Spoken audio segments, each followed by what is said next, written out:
Hello, today is March 27th, 2021. I want to share what I have to say about patterns of violence against Asians.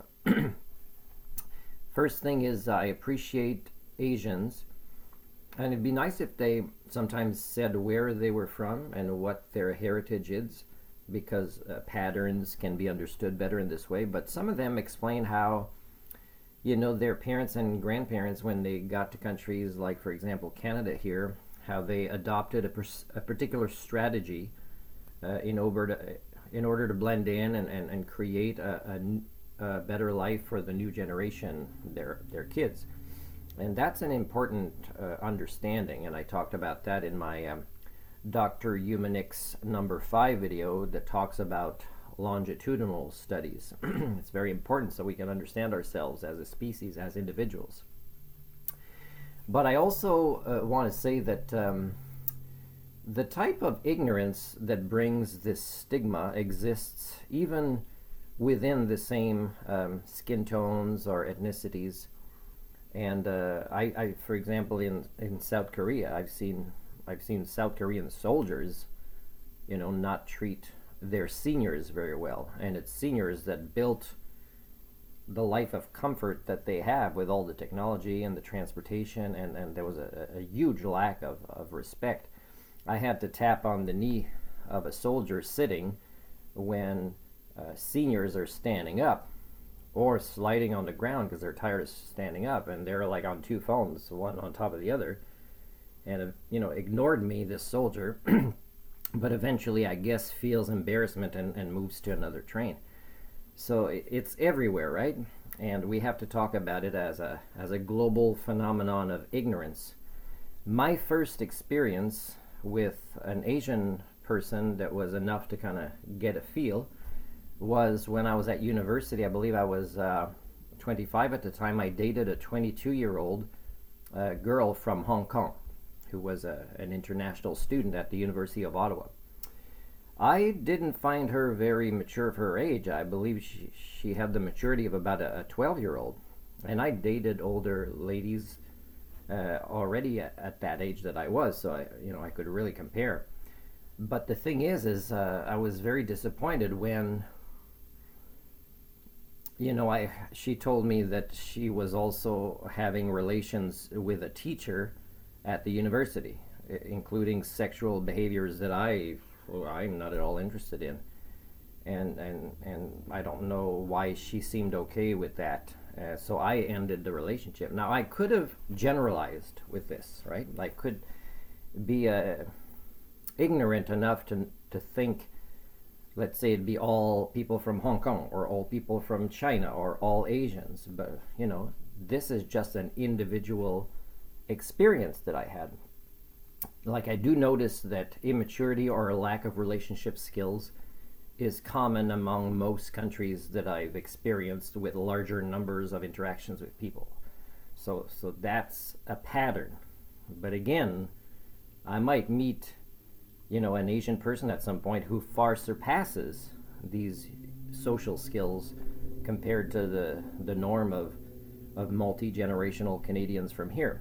So what I want to say is also, when politicians talk about, let's say, China, sanctions or human rights violations, is they should be very specific that it's the elites in governments and it's not the Chinese people in that country as a whole, or not people here. People here may agree or disagree with what's happening there, and you can't find out until you're in an honest conversation, and those are rare. Those are rare whether it's your neighbors that have lived there for years. Those are rare whether you kind of go visit somewhere in China and there's no recording devices. Still, it might not be possible to get an honest answer from somebody, so judging with certainty is ignorant. So politicians or media, they should be very specific. They should always say, when we say this, China or Chinese government, we're talking about a select group of high individuals in this party, because that will help reduce, the ignorant behaviors in your own countries from your own viewers. It's very important to be specific in this way. I'd like to interact with more Asian people. Again, I've stated before that for me, the most attractive women in the world, it, you know, visually speaking, are Japanese. And I also find Korean and Chinese women very beautiful compared to, Caucasians. Um, Maybe with the exception of sometimes a redhead or things like that. So for me, relationship wise, but again, that doesn't mean the lady would have relationship skills any better or worse than in Canada. It depends on that individual. There are patterns that are noticeable, and again, they're based in areas and how the education cultures, the mental health cultures, the families they come from, what the priorities were in the last generations of these families and cultures, and the subdivisions of certain, villages, communities. So, just give somebody a chance. Another reason I'd like to have more Asian friends here in Canada right now is Canadians, Caucasians as a whole, that I've noticed in at least the last 10 years is they're not fighting against the death of their own badminton clubs. And it could be the cultural patterns of intellectual laziness, because badminton is, it's a challenging sport to learn to do well. While Asians often is a bigger part of their culture over there. They might not be excellent at it, but they have maybe more passion to do the work to get better at it. So again, I need more Asians here to get along with, which includes friendships and communication skills at levels that we can help each other and discuss how to improve our game, either as allies or opponents on the court. So again, I need that. An interesting phenomenon that I decided to get myself into before leaving Uganda a few days before is I wanted to confront a mob. And some people carry pretty long blades, a lot of the time as a normal thing. They're not just rifles and stuff. But I knew I had the Boda rider that day that I could trust and could communicate quickly when I was ready to go. So I criticized a bus driver that went really close to me and this rider, and did it in a way that was not just about me and them, but it really created, the mob was growing. And this driver, they're like heads of churches, these bus drivers, because there's a lot of people loading and unloading for them and getting customers, and they're ready to be the soldiers, if this general bus driver wants some sort of attack. Now, because I wasn't promoting violence and acting aggressive, but I was criticizing and explaining that it's not just about me, is please try to respect your own lives. And in a way, in my head, as I said, I have to sound like Jesus would, because I want to see how they respond to that, and it'll also help keep me safe. So it was kind of a risky experiment, but it was also knowing more about me, how I could handle a growing mob. Now, some were approaching, but not aggressively against me. They were curious. There's this white guy who's saying we should respect each other's lives more.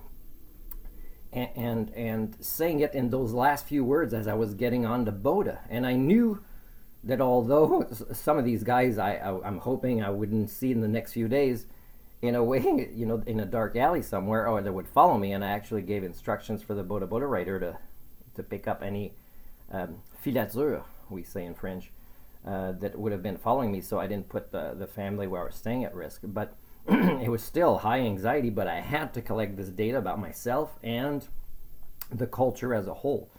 And again, this experiment, if I don't understand why I did it, and if I don't learn from it, it might make me more anxious if I went back there.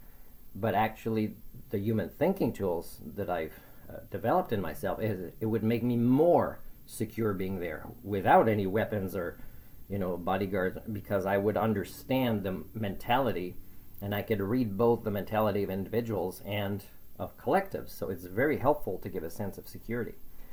So, some people would say that was crazy. A lot of bad things could have happened, and they could have happened. But I believe that I've structured that event in a way to minimize, but to also optimize, the data that I wanted to collect.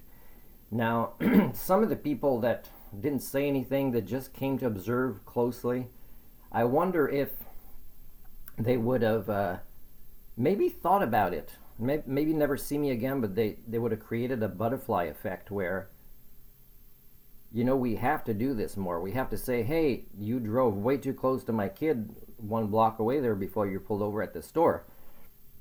And you didn't need to. There was space to go around. So if this happens with this risk, it might be worth it. It might save the lives of kids. When I was in France, coming back to a hotel after quite a long walk, I witnessed a guy hitting his girlfriend in the face. And I read the crowd around, including the manager of the hotel, who kind of smirked a little bit like it was acceptable behavior to him, is I knew that the majority of that crowd would actually not allow me. They would turn against me if I advocated for this lady. But I also had observed that lady outside before they had come back in, and I saw this event that was inside in the lobby. And I knew that, let's say this smack got her more upset. I knew that she would probably not appreciate my advocacy in the right way to advocate for herself, and she would actually want to vent some steam by acknowledging that her boyfriend, a very big guy that had maybe violence as a way of life, and it's not for me, and I don't encourage it, and it's last resort, and I never have to resort to it. And I was also tired. I knew it'd be a bad idea to advocate for that lady at that time. But it's quite sad to have also realized that I read her enough that she would turn against me anyways, and vent some steam by seeing her boyfriend beat me up.